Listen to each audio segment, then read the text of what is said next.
Morning, Britain. Travel chaos across the UK as the biggest rail strike for a generation starts today. Union bosses and Network Rail blame each other as last-minute crisis talks hit the buffers. We'll ask Transport Secretary Grant Shapps just why he was nowhere to be seen in the negotiations. That's after 8. Well, there are questions this morning about the lack of direct involvement by government in these talks, with Labour branding it a catastrophic failure of leadership by ministers. The Prime Minister, though, today is said to be blaming the unions fairly and squarely for this, saying that they are failing to help the very people they claim to want to help here on the railways. The campaigning prince, as William turns 40. Photographs to mark the occasion show him selling the big issue, highlighting homelessness. But will he show Andrew the door? And as he vows to shake up the royals, we ask if he really is the man to modernise the monarchy.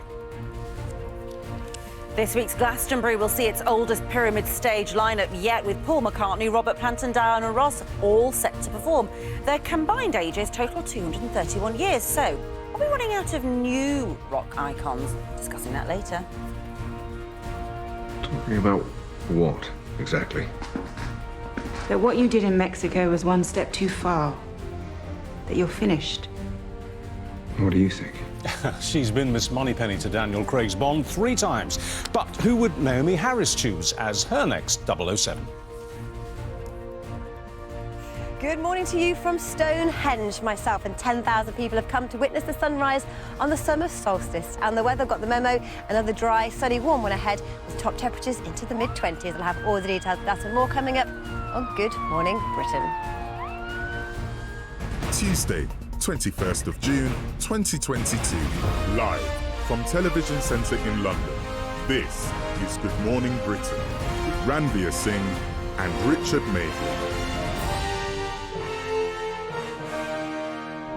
Yes, good morning. Just gone 6 o'clock. Welcome to the programme. Right, well, it started. The strike's begun. I drove in this morning, as I always do. Have to say, not an extra car on the roads this morning. Not yet. Not yet. Obviously, it's very early. It was about 4:30. But no sign at all of any congestion or anything. I mean, not even an extra bicycle on the road. Well, I was thinking, looking at where Laura was this morning, lots and lots of people there at Stonehenge. I imagine they all...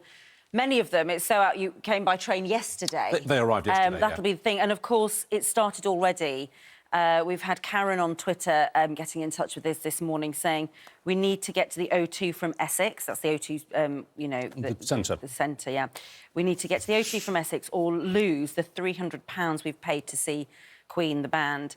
We can't drive there. A cab is too much money. Train was the only answer.